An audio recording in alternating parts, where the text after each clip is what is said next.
This girl, she went to college and she didn't contact her parents for such a long time.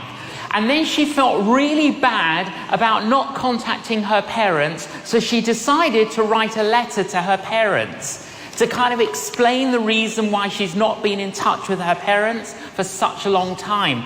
And this is what she wrote. Dear Mum and Dad, since I left for college, I've been remiss in writing, and I'm sorry for my thoughtlessness in not having written before. I will bring you up to date, but before I do, can you please sit down? It's very important that you sit down before you read on. I'm getting along pretty well now. The skull fracture and the concussion that I got when I jumped out of my dormitory window when it caught on fire shortly after my arrival. It has pretty well healed. I only get those sick headaches a couple of times a day.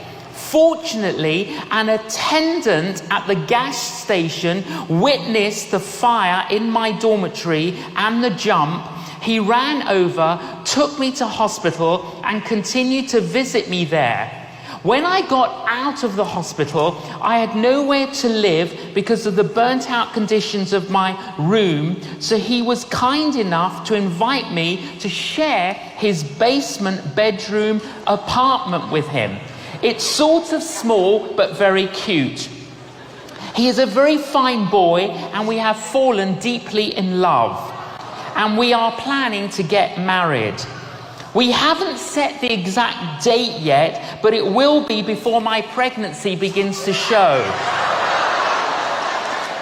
Yes, Mum and Dad, I'm pregnant.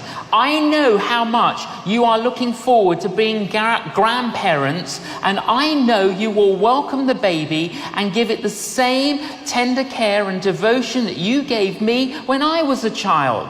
Now, the reason for the delay in our marriage is that my boyfriend has an infection, which I carelessly caught from him. I know, however, that you will welcome him into our family with open arms. He is very kind, and although not well educated, he is ambitious. Although he is of a different race and religion than ours, I know that your often expressed tolerance will not permit you to be bothered by that. In conclusion, now that I have brought you up to date, I want to tell you, there was no dormitory fire.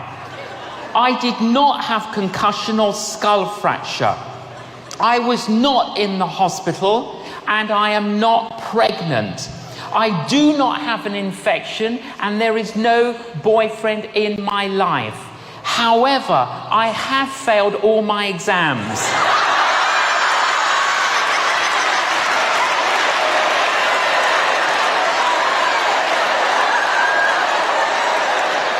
However, I have failed all my exams, and I wanted you to see these results in their proper perspective.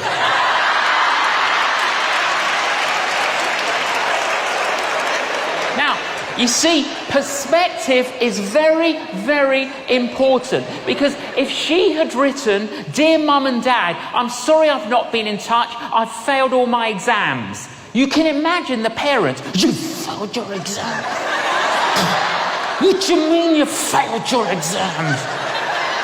You know, we're supporting you, we're financing you, you failed your exams. But when you read all of this, and then she says she failed her exams, you're like so happy.